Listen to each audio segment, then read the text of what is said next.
wabarakatuh. Assalamualaikum warahmatullahi wabarakatuh semua. Waalaikumsalam warahmatullahi wabarakatuh. Alhamdulillah kita bisa ketemu walaupun kita work from home ya. Jadi kita harus tetap bisa produktif, bisa saling diskusi, komunikasi satu sama lain. Mungkin pada pertemuan kali ini kita akan coba sedikit diskusi tentang standar bahasa keperawatan yang harusnya digunakan oleh perawat tidak cuma di Indonesia tapi juga di luar negeri. Sebenarnya topik ini sudah lama sekali, tapi kita ingin coba review kembali dan semoga nanti teman-teman perawat yang lain atau mahasiswa peserta didik keperawatan itu bisa melihat diskusi kita pada hari ini dan itu bisa benefit bagi mereka dalam menerapkan ilmu keperawatan saat merawat pasien. Sebenarnya banyak yang perlu kita bahas, nanti ke depannya mungkin kita akan bahas lebih detail apapun itu yang ingin atau yang dirasa penting. Tapi untuk sesi kali ini kita akan coba discuss, ini kita tidak perlu santai, kita coba diskusi doang tentang standar bahasa keperawatan yang perlu dipahami oleh teman-teman sejawat perawat dan juga mahasiswa keperawatan. Oke.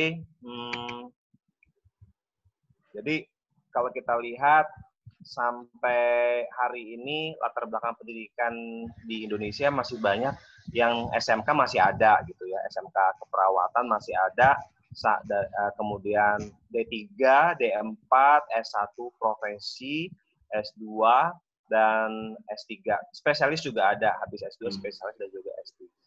Tentunya dengan berbagai macam tingkatan pendidikan tersebut, kompetensi yang dimiliki oleh peserta didik atau lulusan juga berbeda-beda sesuai dengan level pendidikannya.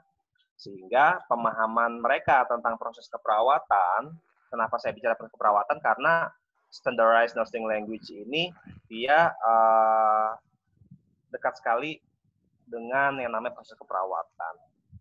Dengan berbagai macam variasi tersebut, maka pemahaman mereka tentang nursing proses itu juga akan berbeda-beda sesuai dengan persepsi mereka,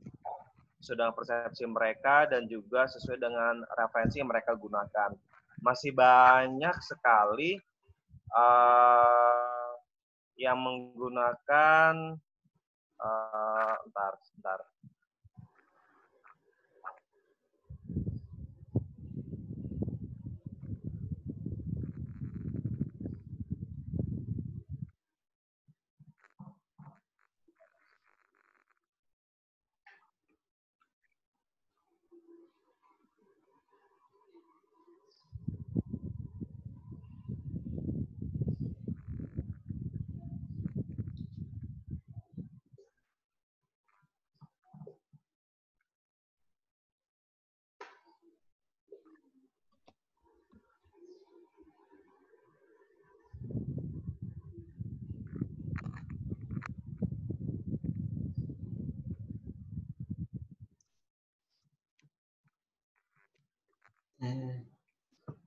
Tes pagi, mohon maaf suaranya.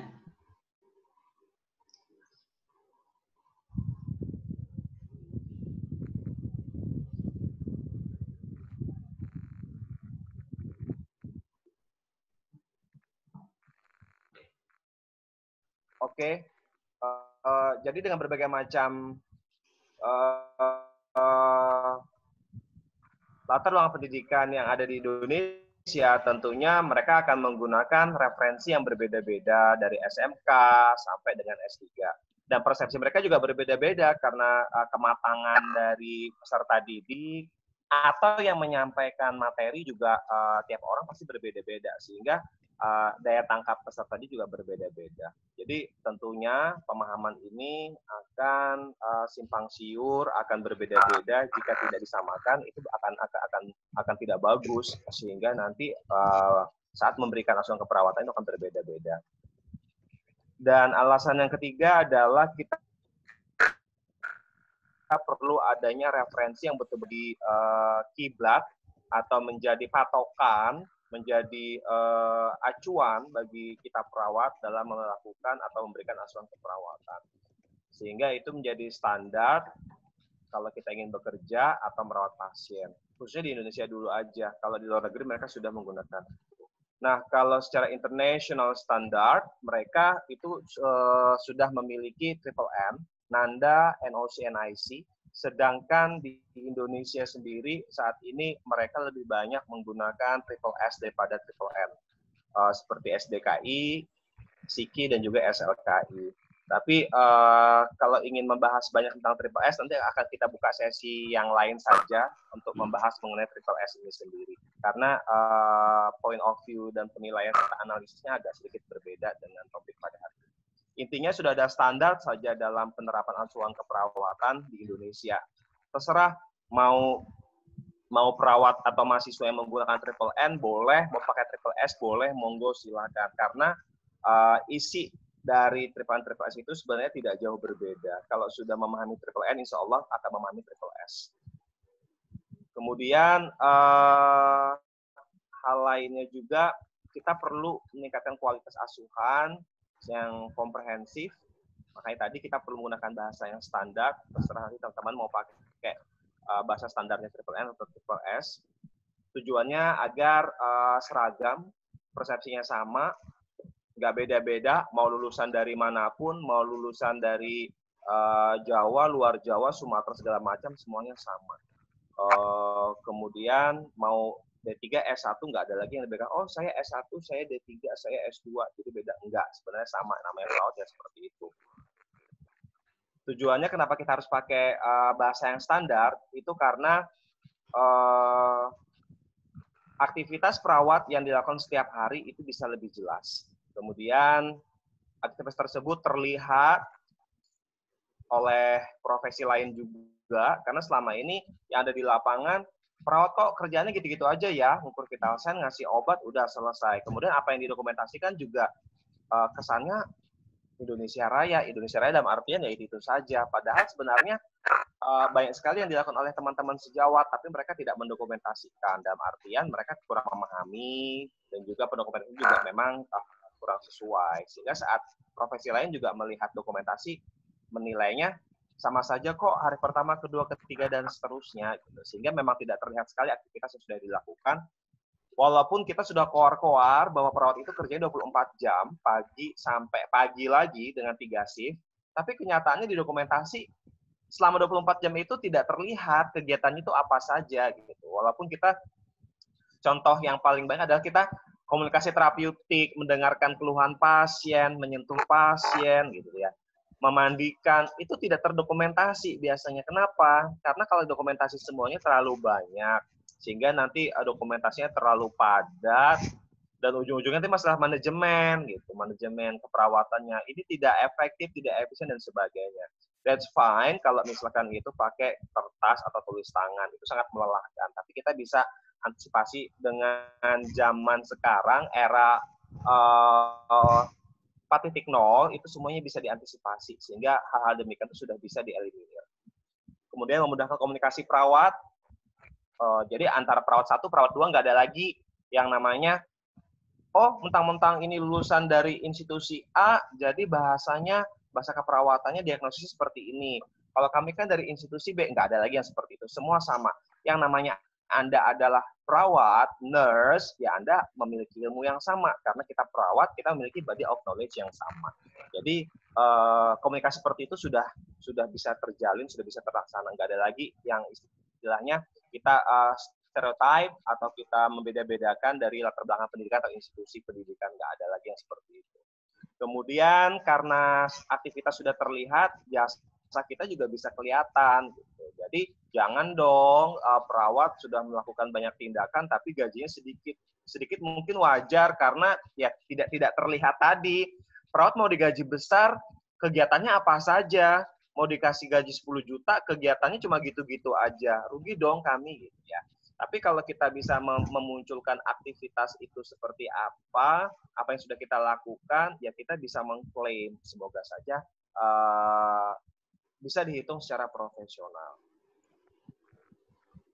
banyak sekali hasil riset yang sudah dilakukan saat ini dari dulu sampai sekarang yang terkait dengan penggunaan standar nursing language, terutama tentang nursing diagnosis, nursing outcome, dan juga nursing intervention. Intinya saat ini zaman sudah memaksa kita untuk menggunakan bahasa standar ini sendiri. Ini agak lama sih referensi ini, belum sempat saya update. Ini dulu sekali saat Indonesia masih sangat-sangat langka mendengar istilah Nandanik Knock. Jadi dari sini hasil penelitiannya bahwa di lapangan masih banyak sekali teman-teman sejawat kita yang menggunakan berbagai macam statement nursing diagnosis untuk nyeri akut. Padahal di Nanda bahasanya nyeri akut, tapi di lapangan banyak sekali. Begitu juga untuk diagnosis yang lain, reseptor infeksi dan yang lainnya. Kenapa sih harus triple N gitu? Jadi alasannya saat ini memang tidak ada official statement di Indonesia bahwa kita institusi pendidikan atau rumah sakit harus menggunakan Nandanik Knock ya, ataupun triple S. Tetapi di dalam panduan, protokol, prosedur ataupun di dalam kurikulum nurse Indonesia atau AIPNI itu di dalamnya mereka sudah state bahwa yang namanya asuhan keperawatan itu mereka menggunakan Nandanik Knock. Jadi secara tidak langsung ya kita harus menggunakan itu sebenarnya. Kemudian sumber-sumber standarisasi terminologi yang ada di tingkat internasional itu sudah ada, yaitu Nandanik Knock. Banyak sih sebenarnya, tidak cuma Nandanik Knock, tapi setelah dilihat secara comprehensively itu ternyata Nandanik Knock jauh lebih bagus di antara yang lain, seperti Omaha dan yang lain-lain. Ini keuntungan dari nursing diagnosis Nanda. Tentunya komunikatif, bahasanya standar, kemudian kita bisa menentukan expected patient outcome atau hasil diharapkan atau NOC, dan juga kita bisa merencanakan intervensi apa yang digunakan dengan menggunakan panduan NIC. Kenapa? Karena project yang dikembangkan oleh tim di Amerika, Iowa University ini, mereka sudah connected dengan NOC dan juga NIC. Sehingga kalau kita sudah bisa menentukan nursing diagnosis, maka kita automatically kita bisa mendapatkan outcome dan juga intervention yang bisa kita gunakan sesuai dengan kasus tersebut. Lebih mudah karena dibikin sedemikian mudah agar bisa diaplikasikan oleh teman klinik juga. Jadi kalau bicara Nandanik Knock itu sebenarnya tidak untuk pendidikan, karena kesan fenomena yang ada di lapangan selama ini bahwa Nandanik Knock itu dikuasai, dipahami oleh orang pendidikan. Sebenarnya tidak. Orang lapangan yang malah harus lebih itu, karena yang paling banyak populasi kita perawat itu adalah di lapangan daripada di pendidikan. Jadi standar ini dibuat sedemikian mudahnya sebenarnya agar bisa applicable di lapangan. Begitu juga dengan NOC, dia juga komprehensif. Sebenarnya triple N ini kekuatannya sama saja, mereka dibuat based on research, mereka tidak asal-asalan dari statement expert atau dari hasil observasi atau analyze something, tapi memang dia based on research, dan researchnya itu macam-macam. Ada yang dari researchnya RCT, ada yang researchnya quasi experimental study design, sampai yang deskriptif atau bahkan yang menggunakan the best research itu seperti literature review atau systematic review. Mereka menggunakan itu. Dan tentunya untuk pengembangan itu mereka menggunakan metode deduktif dan induktif, karena ini pengembangan konsep sebenarnya. Jadi karena mereka ingin mengembangkan suatu statement nursing diagnosis, outcome, dan juga intervention, jadi mereka metode yang digunakan adalah deduktif induktif. Kemudian lebih mudah, lebih jelas, lebih applicable, digunakan untuk semua area keperawatan. Jadi tidak hanya Nandanik Knock ini, masih banyak sih yang berpikiran bahwa oh ini cocoknya hanya di KMB, Keperawatan Medika Bedah atau adult nursing, tapi tidak cocok di jiwa, tidak cocok di komunitas, tidak cocok di emergency atau gadar.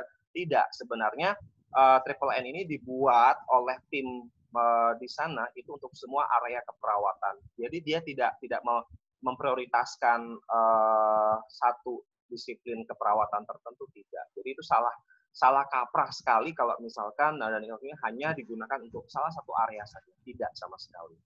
Kemudian kita bisa mengoptimalkan pelayanan asuhan keperawatan, dan tentunya mereka sudah link antara Nanda, NOC, dan NIC. NANDA itu North American Nursing Diagnosis Association ya.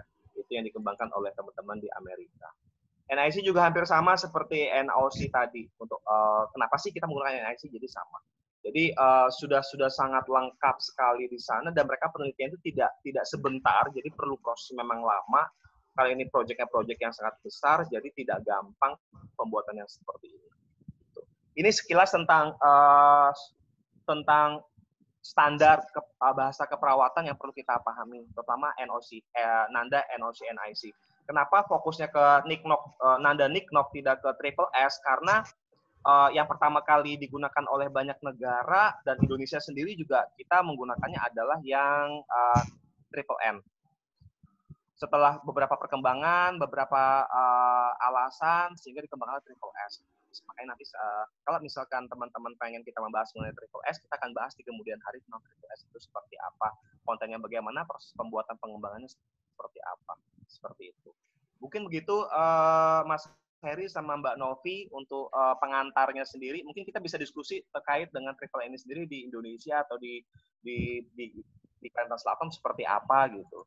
Harapan saya sih dengan pertemuan kita diskusi seperti hari ini, kita bisa memberikan masukan pencerahan sedikit kepada teman-teman perawat, baik itu mahasiswa keperawatan sendiri yang selama ini mungkin masih banyak yang bingung, sedikit ingin minta pengertian penjelasan seperti itu. Gitu, terima kasih. Assalamualaikum warahmatullahi wabarakatuh. Selanjutnya kita diskusi aja, nyantai aja kitanya. Siap. Oke, terima kasih Nurse Agi. Mungkin izin saya menanggapi beberapa hal dari penyampaian yang sudah disampaikan tadi. Memang benar standar nursing language ini kan harus kita kuasai ya. Ibaratnya ini ranah umumnya dulu. Nanti pada pertemuan berikutnya kita pasti akan breakdown-nya kecil-kecil. Jadi ini ibaratnya ini pengantar dulu lah. Nah, terus terkait tadi, Sagi kan bilang bahwa entah itu perawat kita atau mahasiswa keperawatan kita juga banyak yang kebingungan benar karena mereka merasa banyak punya referensi, ada Triple N, ada Linda Jual Carpenito, ada Dumus, ada Triple S. Nah, baru-baru kan PPNI kan mengeluarkan Triple S, yang mungkin konten tentang Triple S nanti kita diskusikan lebih dalam lagi. Namun saya pribadi bukan riset sih sebenarnya, menelaah apa yang ada di SDKI itu dan mencoba untuk membandingkan apa yang ada di NANDA.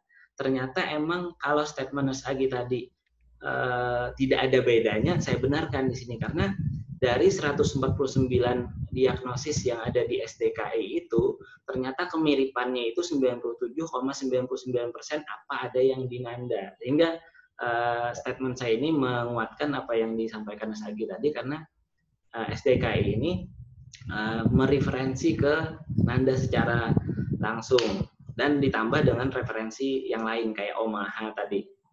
Sehingga kita harus mengkelirkan di sini karena ada beberapa teman saya pribadi misalkan yang selalu membenturkan, kami pakai Triple S, kenapa masih pakai Triple N? Karena ini kan Indonesia. Saya bilang ya, ini sebenarnya sama aja. Kalau kita udah menguasai NANDA yang hampir 249, apa susahnya menguasai yang 149 di SDKI. Tapi kalau kita langsung belajar di SDKI, pasti ada ratusan yang nggak kita kuasai di NANDA. Ya. Gitu. Itu untuk ini seri mungkin pembahasan mengenai Triple S itu sangat menarik sekali. Jadi nanti seperti yang saya bilang tadi, mungkin kita akan buka sesi selanjutnya untuk Triple S karena biar bagaimanapun Triple S memiliki alasan tersendiri yang perlu kita bahas tersendiri di luar dari ini. Memang betul-betul apa yang sudah diungkapkan oleh Nurse Heri sendiri. Oke. Baik, masih ada yang mau disampaikan tadi. Benar tadi karena kebetulan saya juga di manajemen keperawatan sering bimbing mahasiswa di klinik, sering diskusi sama orang lahan tentang aktivitas keperawatan tadi yang tidak terdokumentasi emang benar. Karena tadi kita memandikan pasien, kita keluar keringat untuk keluar energi untuk melakukan itu, tapi sayangnya ketika dibuka dokumentasi tadi itu nggak ada catatan tadi. nggak ada ini banyak faktor yang menyebabkan, bisa misalkan tersedianya waktu yang nggak cukup untuk mendokumentasikan, atau justru sebenarnya kita sendiri yang nggak mengenal tindakan itu sebenarnya berasal dari masalah keperawatan apa. Ini yang sering menjadi permasalahan.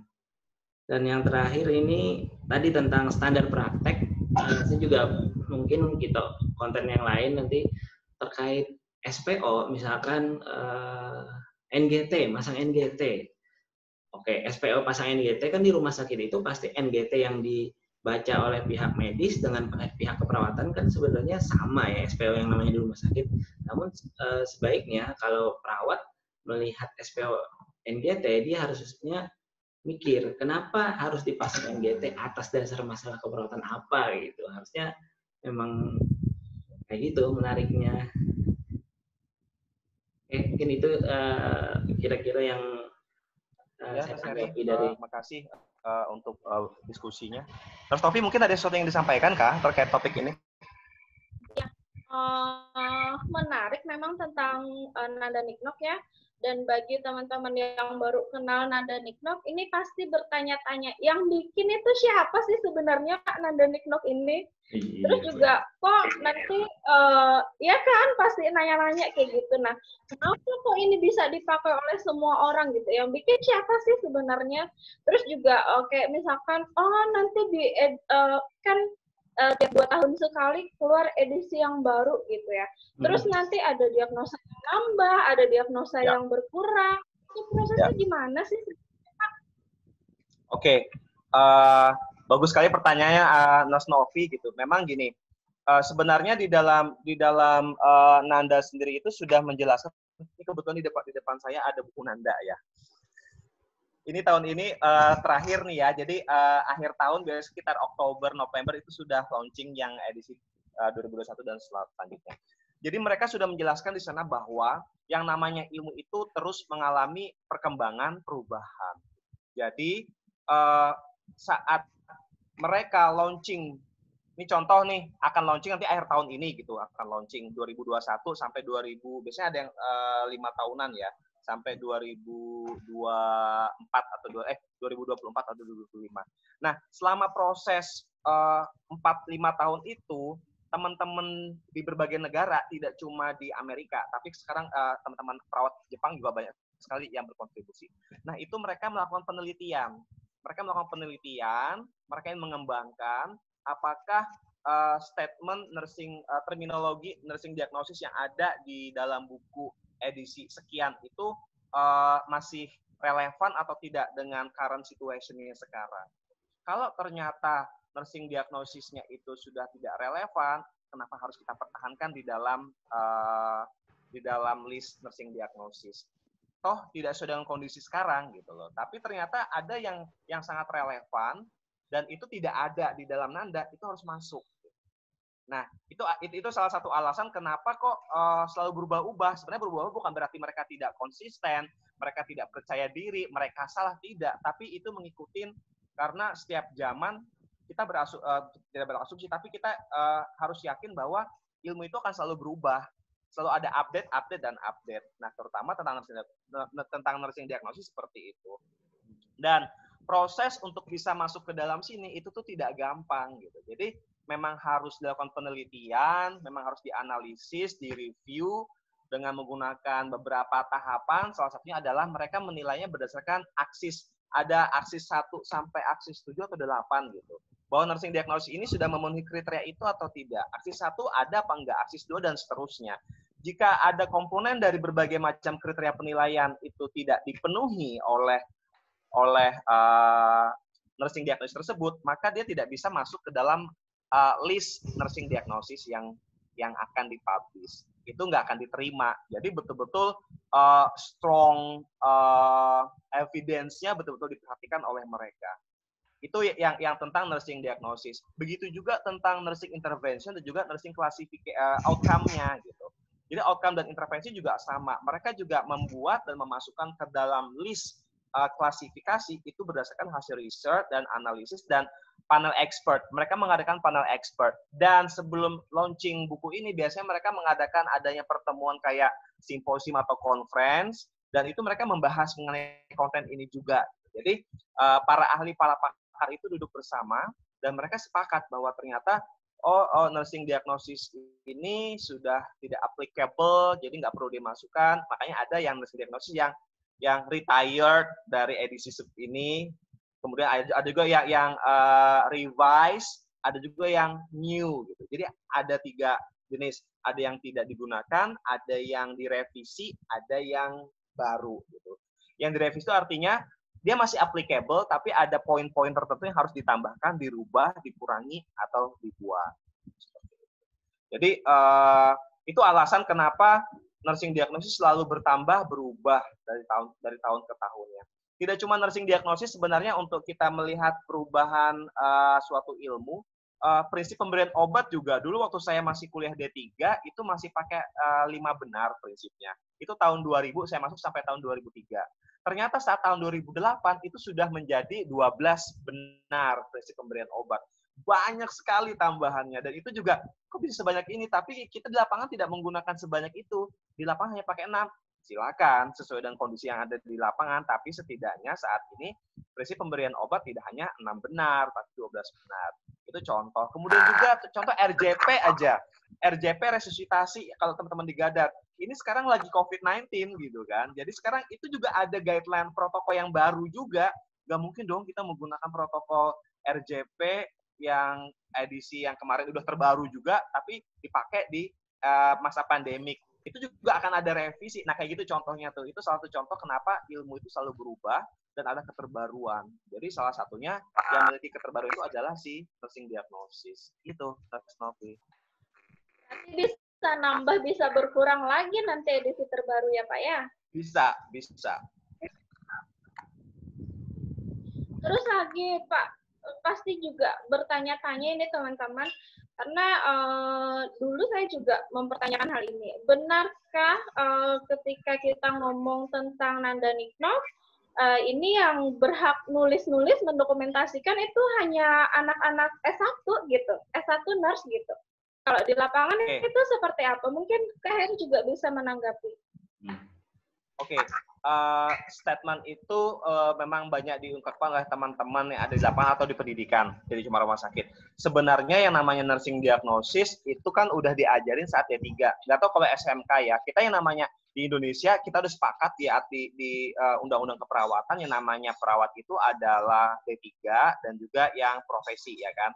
Jadi vokasi dan profesi. Kalau vokasi adalah D3, profesi adalah yang nurse. Sehingga yang namanya perawat, walaupun di vokasi tetap aja perawat. Jadi mereka tetap aja diajarkan yang namanya nursing diagnosis. Jadi yang namanya diagnosis keperawatan itu tetap harus dikuasai oleh mahasiswa D3 juga. Toh yang bekerja di rumah sakit tidak cuma mahasiswa S1, banyaknya juga yang vokasi gitu kan. Jadi tetap bisa menggunakan. Tapi mungkin kalau ingin menggunakan yang satu paket-paket triple N, NOC, NIC-nya, untuk menggunakan NOC, NIC itu perlu critical thinking, dan mahasiswa D3 itu kebanyakan mereka belum diajarkan atau dikenalkan critical thinking dalam membuat suatu asuhan keperawatan. Sehingga diutamakan kalau bicara masuk ke manajemen keperawatan, kalau bisa yang bertanggung jawab untuk penggunaan triple N adalah yang S1. Tapi tidak untuk kemungkinan D3 juga boleh, gitu. Bukannya nggak boleh, boleh. Gitu. Cuma takutnya nanti mereka how to interpret outcome dan juga intervention-nya itu nanti berbeda. Diagnosisnya apa, outcome-nya beda, intervensinya beda. Sehingga tidak match. Itu yang ditakutkan sebenarnya. Tapi kalau selagi mahasiswa lulusan D3 itu mampu, why not? Saya belajar triple N dari lulus D3 2005. Jadi saya belum S1 sudah belajar tentang Nanda Niknov. Ada yang larang saya? Nggak ada. Itu hak saya untuk mempelajari ilmu. Ya, gitu. Makasih, Nurse Novi. Ada lagi nggak? Nanti nggak ada batas sebenarnya ya Pak ya. Teman-teman D3 juga ini. Apalagi kayaknya teman-teman yang sudah lama bekerja di lapangan tahu betul kondisi pasien dan lain sebagainya, tidak ada masalah menggunakan Niknov. Betul. Betul sekali. Teman-teman di lapangan yang sudah lama sekali bekerja di lapangan, mereka sangat tahu kondisi pasien, tapi mungkin mereka kurang terpapar ini saja tentang nursing diagnosis yang terbaru seperti apa, sehingga mereka masih kadang, oh ini asing nih di telinga kami nggak pernah menggunakan ini. Wajar, karena mereka kerjanya hanya merawat. Beda sama teman-teman yang ada kayak teman saya di Amerika, mereka betul-betul harus sering update ilmu mereka. Jadi mereka tidak boleh ketinggalan perubahan-perubahan kayak gitu. Karena kalau mau ujian NCLEX di nasional untuk dapatin RN yang baru, itu biasanya soal-soal yang terbaru sesuai dengan evidence base terbaru. Nah, maunya kita perawat Indonesia juga kayak gitu. Jadi tapi mereka sibuk. Gimana caranya? Ya udah deh, kita bisa ngadain virtual online kayak gini gitu. Kalau kita sengaja ngadain in-house training juga kadang agak susah kan, apalagi di situasi pandemi kayak gini susah sekali untuk menemukan mereka. Intinya teman-teman di lapangan itu harus tetap update ilmunya gitu aja, karena mereka berhak untuk mendapatkan ilmu itu. Kalau dari segi manajemen gimana, Kak? Oke, tetap pertanyaan yang sama kayak tadi ya. Saya udah pas aja kok dengan jawaban Agi tadi. Intinya yang namanya perawat yang jenjang pendidikannya D3 itu juga nggak dibenarkan bahwa dia nggak boleh mempelajari nada. Enggak, itu emang yang namanya perawat, dia punya STR kan dia pasti ketemu pasien. Masa sih kita D3 aku nggak tahu ya, nggak benar juga. Artinya walaupun D3 dia harus mempunyai cara pandang atau critical thinking juga sama kayak yang anak S1. Namun nanti kalau berbicara tentang tata kelola di rumah sakit, siapa yang berhak mengkaji legalitasnya di mana? Nah, ini saya menyodorkan di Permen PAN yang baru. Biasanya rumah sakit, apalagi yang negeri, biasanya kan menyadur ke Permen PAN tentang Japung Perawat Jabatan Fungsional. Di sini dikatakan bahwa di Permen PAN 35 tahun 2019 perawat itu dibagi menjadi dua tadi. Ada yang D3, ada yang nurse. Atau di sini ada yang perawat terampil, yang D3 yang vokasi, sama yang perawat ahli. Nanti ahli juga naik, ada tingkatannya, yaitu perawat nurse tadi. Nah, kalau di breakdown di dalamnya ternyata perawat ahli ini atau yang nurse itu, dia punya tanggung jawab lebih dari asesmen, perencanaan, implementasi, sampai evaluasi. Sedangkan yang vokasi atau yang terampil tadi, dia nggak dibebankan dari mengakses, tapi nggak dibebankan. Tapi ketika dia menolongi untuk mengakses, karena misal perawat nurse kan kebanyakan pasien di saat yang bersamaan, dia bisa. Tapi kalau secara tanggung jawabnya, yang nurse yang akan misalkan harus ada tanda tangan gitu. Tapi secara kemampuannya dituntut sama, harus punya critical thinking juga. Begitu. Itu sih bedanya. Tapi di sini bukan bermaksud membeda-bedakan, enggak. Kemampuan berpikir kritisnya harus sama gitu. Tinggal cakupannya aja legal apa ya istilahnya. Kalau misalkan dari D3 itu kebanyakan dia mengimplementasikan apa yang direncanakan oleh perawat nurse tadi. Biasanya kayak gitu. Oh, berarti kalau dari segi pendokumentasian yang bertanggung jawab memang nurse gitu kan ya. Tapi ketika menolong pasien, ketika melakukan implementasi ke pasien, siapapun yang melakukan implementasi harus tahu kenapa mereka melakukan tindakan itu, begitu ya? Betul. Contoh kita ambil yang misalkan, saya teringat itu selalu yang manajemen jalan napas pada pasien yang batuk yang nggak bisa mengeluarkan sekret. Nah, kan di manajemen jalan napas tuh ada yang tindakan yang dari head till chin lip jaw thrust, kan ada juga untuk manajemen jalan napas di kegawat daruratan. Ada juga yang cuman manajemen jalan napas diposisikan semi fowler. Nah, kalau dia nggak bisa mikir, istilahnya kita nggak bisa mikir yang mana manajemen jalan napas yang baik untuk pasien yang hanya batuk, itu kan lucu jadinya. Jadi harus juga bisa memilih dari intervensi yang banyak sesuai referensi di NIC itu contohnya. Ya siapa tahu nurse-nya kan cuma bilang manajemen jalan napas di perintah atau di perencanaan itu kan cuma manajemen jalan nafas. Kalau manajemen jalan nafas kan banyak, ada yang dari yang ada cervical trauma sampai yang cuman nggak bisa mengeluarkan lendir kan beda-beda gitu. Jadi harus bisa mengambil keputusan. Ya juga sih ya. Iya.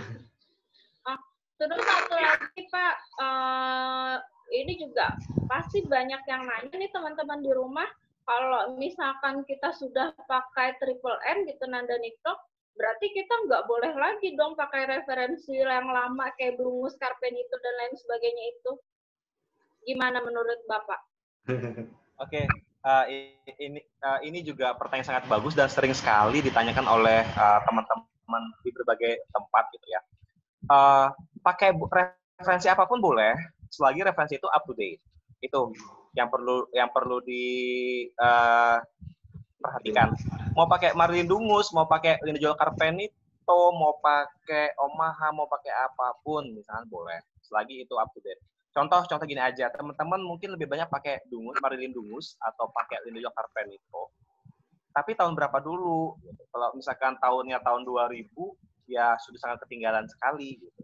Tapi kalau pakai Marilyn Dungusnya yang edisi terbaru, itu isinya itu juga triple N, Nanda Niknok. Linda Carpenito juga bikin buku, itu juga pakai triple N. Jadi Marilyn Dungus itu adalah nama penulis buku. Linda Carpenito juga nama penulis buku. Mereka bikin buku tentang asuhan keperawatan. Dan mereka menggunakan acuannya adalah triple M. Sekarang saya nih Agianto, kalau saya bikin buku tentang asuhan keperawatan di Indonesia, tentang perawatan COVID-19 gitu ya kan.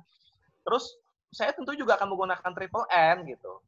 Terus salah nggak kalau menggunakan referensi Agianto? Nggak salah kan gitu. Kan terbaru 2020 gitu. Tapi lihat lagi Agianto bikin asuhan keperawatannya acuannya dari mana ya? Oh ternyata dia menjelaskan di awal bahwa dia pakai triple N. Artinya lagi-lagi kiblatnya ke triple M. Gak masalah mau pakai Dungus selagi Dungusnya yang terbaru. Karena kalau yang terbaru dia pasti ngadopnya dari Nanda Niknok yang terbaru. Itu aja. Jangan sampai kekeh gontos-gontosan. Nggak mau saya Dungus, nggak mau saya Carpenito. Gara-gara hal itu akhirnya berantem tuh perawat. So ini so itu segala macam mempertahankan ego masing-masing. Sebenarnya yang perlu perhatikan mereka adalah Dungusnya tahun berapa dulu, Carpenito tahun berapa dulu gitu. Kalau bukunya jadul banget, ya udah deh, nggak usah marah-marah. Pakai yang terbaru, pakai Dungus juga tapi yang terbaru gitu aja. Karena di dalam buku Dungus sama Carpenito juga pakai triple M. Gitu sih, Nurse Novi. Sumbernya berarti sama-sama triple N juga sebenarnya ya? Ya. Buat apa gitu berdebat harus menggunakan ini gitu? Iya. Jadi nggak masalah. Nurse Novi mau pakai Dungus silakan, Nurse Harry mau pakai Carpenito silakan. Saya pakai nandanya langsung ya nggak masalah. Kok kita sama-sama membaca buku yang referensinya dari Nanda Niknok. Nggak ada yang salah kan? Gitu. Oke. Mungkin gitu ya tentang pengantar triple N ini sendiri. Semoga nanti teman-teman yang bisa melihat video diskusi kita hari ini bisa lebih memahami dan kita bisa expand ke topik-topik lain yang memang terkait dengan hal ini juga.